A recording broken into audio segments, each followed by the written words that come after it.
오늘 우리에게 주신 하나님의 말씀은 신약 성경 요한복음 10장입니다.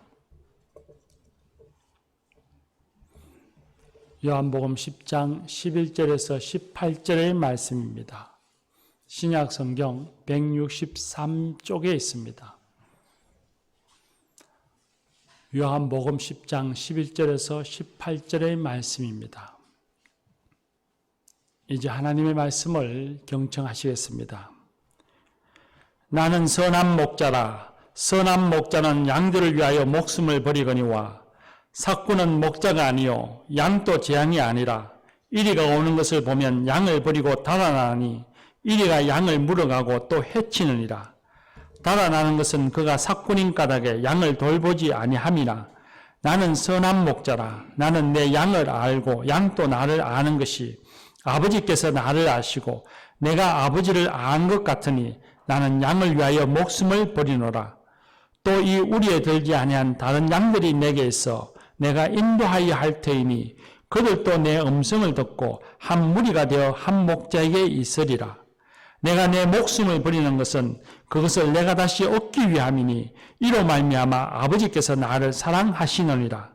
이를 내게서 빼앗는 자가 있는 것이 아니라 내가 스스로 버리노라. 나는 버릴 권세도 있고 다시 얻을 권세도 있으니 이 계명은 내 아버지에게서 받았노라 하시니라. 아멘. 이 말씀으로 하나님이 은혜 주실 줄 믿습니다. 신약 성경엔 복음서가 4개가 있습니다. 마태, 마가, 누가 복음은 공감복음이라고 하고 요한복음은 사복음서라고 말합니다. 4개의 복음서가 똑같은 예수님의 말씀과 예수님의 행적을 기록하고는 있지만 요한복음은 앞선 3개의 복음서와는 다른 표현의 방식, 표현을 사용하고 있기 때문에 사복음서라고 따로 구분해서 말합니다. 3개의 복음서, 마태, 마가, 누가복음은 제자들이 본 예수님이 누구신가를 증언하고 있습니다. 반면에 요한복음은 예수님 스스로 자신이 누구인가를 증언하고 있습니다. 나는 길이요 진리요 생명이니라. 나는 생명의 떡이니라. 오늘 우리가 읽은 말씀에서는 나는 선한 목자이니라 말씀하셨습니다. 이렇게 예수님이 스스로 자신을 증언하시는 이유는 예수님이 자기 스스로를 증언함으로써 그것이 더 중요하고 또 예수님을 훨씬 더 잘 나타내 보여줄 수 있다고 생각했기 때문입니다. 이런 생각은 우리의 삶에도 중요합니다. 우리나라 사람들은 외국인들에 비하여서 남이 나를 어떻게 평가할까? 남이 나를 어떻게 생각할까? 그런 것에 관심이 많다고 합니다. 그래서 나를 향한 남의 평가에 일희일비하고 남이 어떻게 생각할까 봐 두려워하는 행동들이 주를 이루다 보니 생활 속에서 형식적이고 의례적인 것이 많다고 합니다. 반면에 남이 나를 평가하는 것에는 관심이 있지만 정작 자기 스스로 자신에 대해서는 잘 알지 못하고 알려고도 하지 않는다고 합니다. 자신이 자기 자신을 잘 알아야만 잘못된 것은 스스로 고칠 수 있고 바른 길을 걸어갈 수 있는 기회와 용기를 가질 수 있을 텐데 그렇지 못하다는 것입니다. 교우 여러분, 우리는 자기 자신에 대하여 스스로를 잘 소개할 수 있습니까?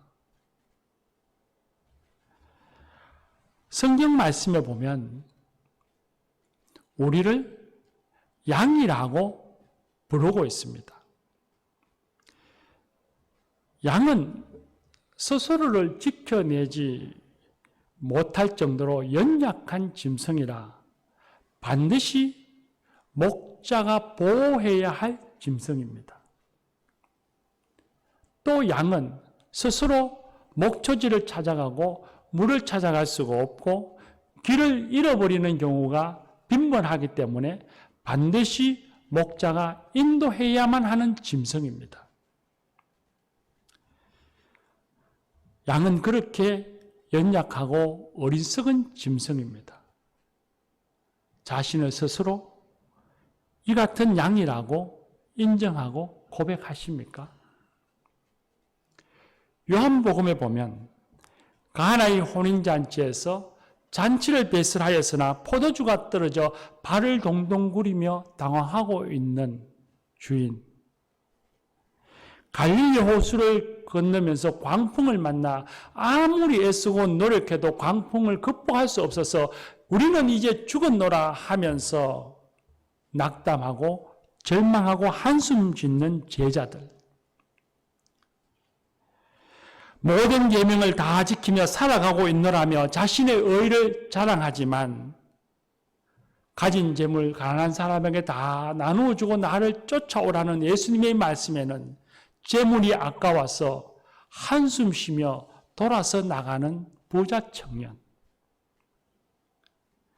뜻대로 되지 않는 세상 사이로 인해 여럿의 남편을 앞장 세우고도 세상도 사람도 보기 싫어서 아무도 다니지 않는 정오의 시간에 우물에 물기르러 오는 사마리아 여인, 앞을 보지 못하여 인생의 갈 바를 알지 못하고 방황하며 눈물 흘리고 있는 나면서부터 앞을 보지 못하는 시각장애우, 38년 동안 병상에 누워서 언제나 누군가의 도움의 손길을 통해서만 살아갈 수 있고 오늘도 누가 나를 도와주지 않을까 기다리며 주위를 두리번거려야만 하는 병자, 나사로의 무덤 앞에 서서 죽음을 바라보며 눈물 흘리고 있는 슬픔의 사람들, 이런 사람들이 성경에 나오는 특별한 사람들이 아니라 바로 우리 자신, 나 자신이라고 인정하십니까? 집사, 권사, 장로, 목사이기 전에, 사장, 이사, 부장이기 전에, 가정의 가장이기 전에, 누군가의 엄마, 어머니이기 전에 반드시 선한 목자가 필요한 양 같은 존재라는 자기 자신을 고백하십니까? 예수님께서 나는 선한 목자라 말씀하셨습니다. 이 선한이라는 단어를 우리는 종종 나쁜이라는 반대말 정도로 이해하고 있습니다. 선한이라는 단어는 헬라어로 카로스입니다.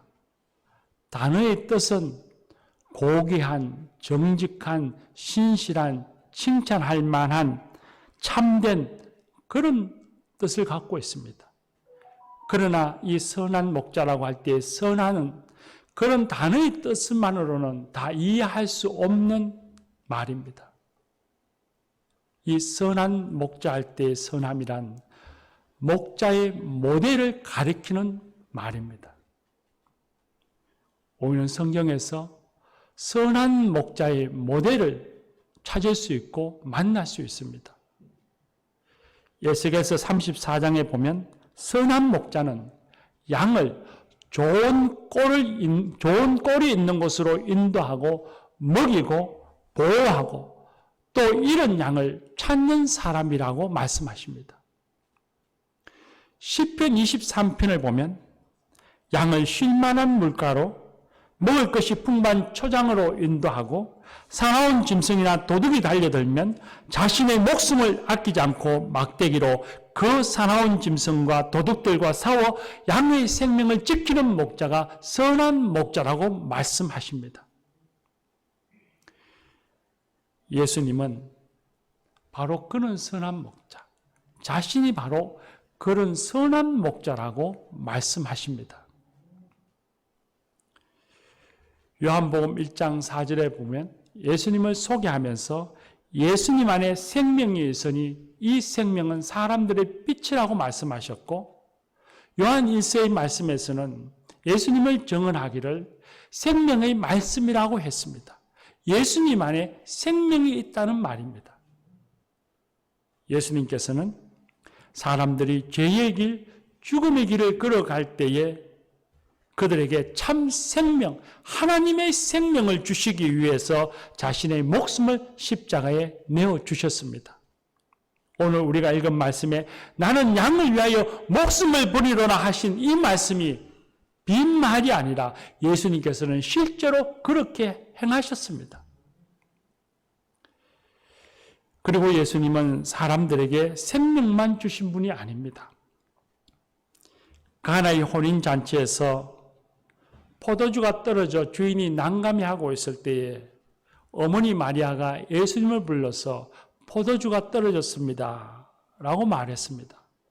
그때 예수님께서 어머니에게 말씀하기를 여자여 나와 무슨 상관이 있나이까? 내 때가 아직 이르지 아니하였습니다. 그렇게 말했습니다. 어머니를 보고 여자여 라고 하는 것도 놀라운데 예수님은 나와 무슨 상관이 있습니까? 했습니다. 나는 사람들에게 포도주를 주고 빵을 주고 사람들을 위로하고 격려하기 위해서 온 것이 아니라 죄에서 사람들을 구원하여 생명을 주러 왔습니다. 그리고 아직 내가 십자가에 죽을 때가 이르지 않았습니다 하는 말이었습니다. 그러나 예수님께서는 말은 그렇게 하셨지만 나와 무슨 상관이 있습니까? 말은 그렇게 하셨지만 거기에 모인 사람들, 포도주가 떨어져 당황하는 주인들, 곧 기쁨이 사라질 하객들, 염려하는 어머니, 그 모든 사람들을 긍휼히 여기시고 사랑하셔서 물을 포도주로 만들어 그곳에 모인 모든 사람들에게 기쁨을 주셨습니다. 갈릴리 호수를 건너다 광풍을 만나 죽게 되었다고 울부짖는 제자들을 그 광풍에서 구해 주셨습니다. 먹을 것이 없어 굶주리고 있는 5천 명의 사람들에게 먹을 것 양식을 주셨습니다. 배부르게 해 주셨습니다. 38년 된 병자를 치유하여 주시고 그의 인생에 새 삶의 소망을 주셨습니다. 사마리아 여인에겐 자신의 상처를 볼 수 있는 눈을 주셨고 그를 치유하여 인생의 자신감과 평강을 주셨습니다. 나면서부터 앞을 보지 못하는 사람에게는 보게 하셔서 사물만 보게 하신 것이 아니라 진리신 예수님을 보게 해주셨습니다. 무덤에 묻혀있는 나사로를 일으켜서 그 죽음을 바라보고 슬퍼하는 사람들의 눈에 눈물을 닦아 주셨습니다. 예수님은 자신의 목숨을 바쳐 목자를 없는 그런 양 같은 사람들을 자신 목숨을 바치는 그 사랑으로 사랑하신 선한 목자이십니다. 예수님께서는 2000여 년 전, 2020여 년 전에 유대인들에게만 선한 목자가 아닙니다. 오늘 우리에게도 선한 목자가 되어주셔서 자신의 목숨을 내어주시고 우리를 구원하여 생명을 주셨습니다. 그리고 목숨을 바치는 그 크신 사랑으로 우리의 인생길에서 만나는 수많은 죽음의 계곡, 불안의 계곡, 고통의 계곡, 절망의 계곡, 두려움의 계곡, 소외의 계곡에서 벗어나 쉴만한 물가로 푸른 초장으로 우리를 인도하여 주시고 보호해 주십니다. 너는 내 것이라 말씀하시고 강을 건널 때에도 침몰하지 않게 하시고 불을 지나갈 때에도 우리를 타지 않게 해 주십니다. 즐거이 인생길을 걸어갈 때에 예수님을 잃어버려 길로 방황하고 있는 우리를 찾아오셔서 우리를 목놓아 부르시면서 바른 길, 제 길로 걸어갈 수 있도록 인도해 주시는 선한 목자이십니다. 그래서 바울 사도는 로마서 8장에서 증언하기를 예수님이 계시기에 누가 우리를 송사하며 누가 우리를 괴롭히겠느냐. 예수님이 오늘도 우리를 위하여 하늘 우편에서 간구하시느니라, 우리를 다스리시느니라 증언했습니다. 갈라디아서 2장에서는 예수님이 성령님을 통해 우리 안에 계시고 우리를 의의 길로, 평강의 길로, 사랑과 소망의 길로 인도하고 계신다고 목놓아서 증언하고 있습니다. 예수님은 양같은 우리에게 반드시 필요한 선한 목자이십니다. 사랑하는 교우 여러분, 자신의 목숨을 바칠 정도로 우리를 사랑하시는 선한 목자 되신 예수님이 우리에게 계시니 그것이면 되지 않겠습니까? 무엇이 더 필요합니까? 그러나 사람들은 그런 선한 목자 되신 예수님을 찾기보다는 다른 곳에서 선한 목자를 찾으려고 합니다. 돈을 찾아갑니다. 돈, 자본이 우리를 안전하게 하고 우리를 평안의 길로 인도하고 보호하여 주리라 생각하기 때문입니다. 또한 현대 인류는 과학기술을 선한 목자로 여깁니다. 과학이 발달하고 기술이 발전되면 우리에게 유토피아를 가져다 주고 안전한 곳으로 인도하고 세상의 거치고 험한 파도에서 우리를 보호하여 주리라고 생각하기 때문입니다.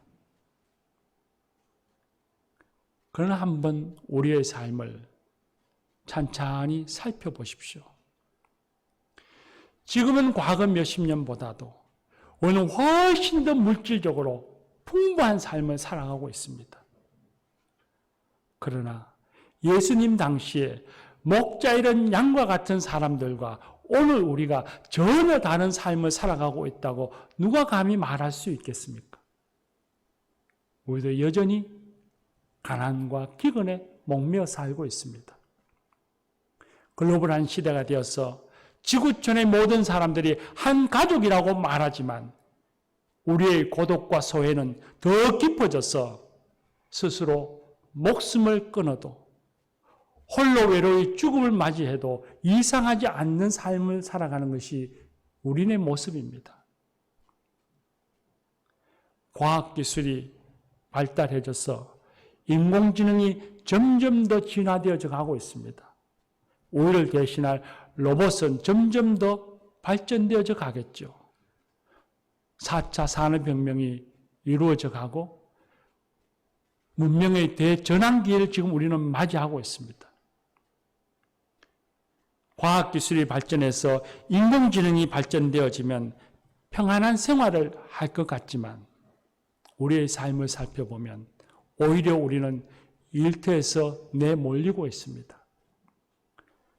삶의 현장에서 내몰려서 한쪽 귀퉁이로 내몰려 나가고 있습니다. 좌절과 절망, 불안의 삶을 우리는 살고 있습니다. 돈과 과학기술은 우리의 선한 목자가 아닙니다. 사꾼입니다. 돈이나 과학의 기술이 우리에게 필요 없고 아무 의미 없다는 뜻이 아닙니다. 그건 실제적인 것이고 우리에게 꼭 필요한 것이고 우리에게 많아지고 발전되어 줄수록 좋을 수는 있을지 모르지만 그것이 우리의 선한 목자가 될 수 없다는 말입니다. 러시아의 대문호인 토스토옙스키가 쓴 카라마조프 형제들이라는 유명한 책이 있습니다. 이 책은 후대의 실존주의 철학자들은 물론이거니와 바르트와 같은 유명한 신학자들에게도 큰 영감을 주었던 그런 책입니다. 이 책의 배경은 19세기 말 20세기 초에 유럽 사회에 러시아의 산업화 도시화가 이루어지던 그런 시대입니다. 산업화가 도시화가 이루어지면서 물질은 점점 풍부해졌지만 부는 자본가가 다 가져가고 일반의 사람들은 도시에서 거지와 같은 삶을 살고 있습니다. 전제군주 시대가 끝이 나고 사회주의 혁명이 눈앞에 닥쳐오던 그런 시대가 배경이었습니다. 문명의 대전환기를 맞이하던 시대입니다. 그곳에 등장하는 인물 포도록 카라마초프라는 사람에겐 3명의 아들이 있었습니다. 하나는 드미트리 카라마초프입니다. 이 사람은 돈을 좋아합니다. 둘째는 이반입니다. 이 사람은 지성인이고 지식인으로서 그 시대의 혁명을 추구합니다. 이 두 사람은 그 시대에 사람들이 사회를 변혁시킬 만한 힘이라고 상징되어지는 것을 표현합니다. 셋째 아들 막내는 알료사입니다. 그는 수도사입니다. 이 책의 백미는 둘째 이반이 막내 알료사에게 전해주는 대신문관이라는 이야기입니다. 대신문관이란 가톨릭이나 러시아 정교회에서 이단을 정죄하고 심판하는 아주 높은 관직의 종교인 수도사를 이야기합니다. 어느 날 이단 신문과 단죄로 수백 명이 화형에 처해진 그 이튿날 예수님이 나타나셨습니다. 사람들을 위로하고 병자를 치료하고 죽어가는 사람을 일으키시자 모든 사람이 그분이 예수님이신 줄을 알았습니다. 90살이나 된 늙은 대신문관도 금방 예수님을 알아보았습니다. 그런데 이 대신문관이 예수님을 영접하는 것이 아니라 예수님을 지하 감옥에 가두었습니다. 그리고는 한밤중에 예수님을 찾아와서 예수님을 비난합니다.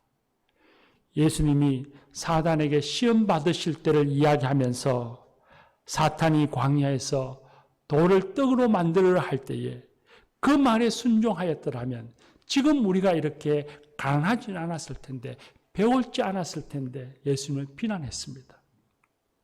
사탄이 절을 하면 세상의 권세를 다 준다 할 때에 자존심 좀 끊고 절을 했더라면 이 세상이 이렇게 악하지 않았을 텐데, 그러면서 예수님을 비난했습니다.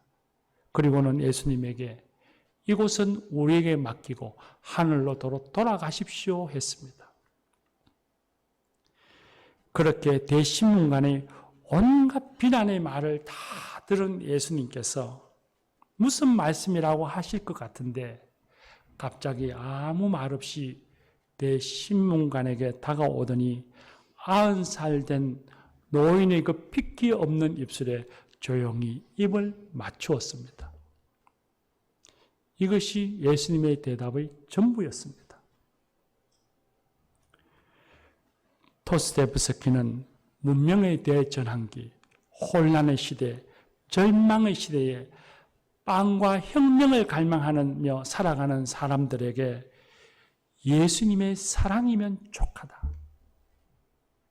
예수님의 사랑이야말로 시대를 변화시키고 온전하게 하는 유일한 해결책이라고 그 책에서 역설하고 있는 것입니다. 교우 여러분, 여러분의 생각은 어떻습니까?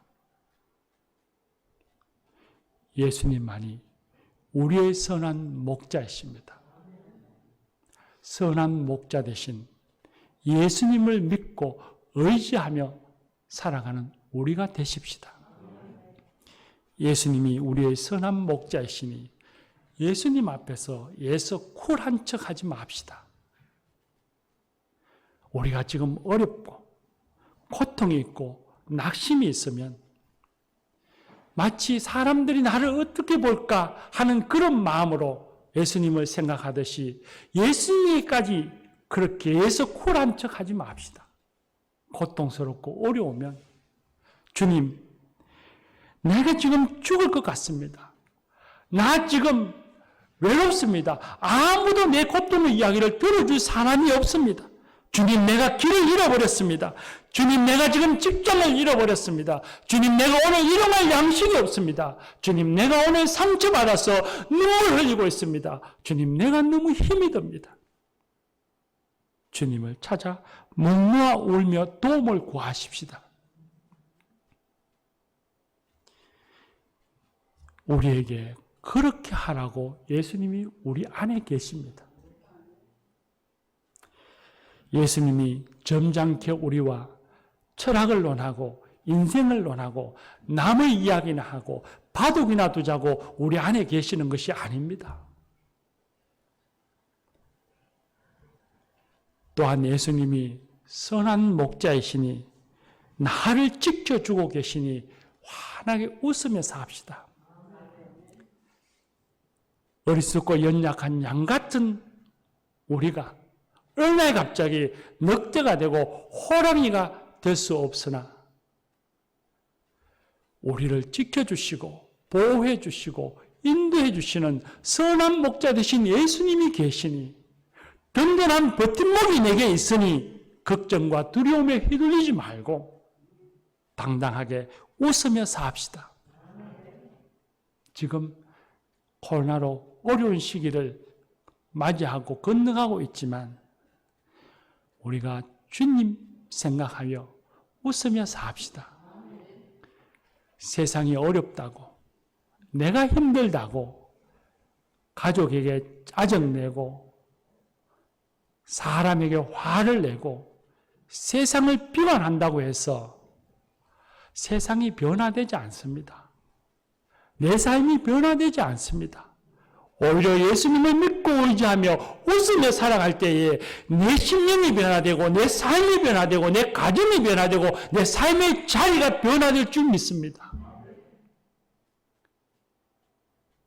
나를 위해서, 우리를 위해서 목숨을 내어놓을 그 사랑으로 우리를 사랑하시며 선한 목자 되어주신 예수님, 그 예수님이 나의 목자이시니 그것이면 됐지 뭐.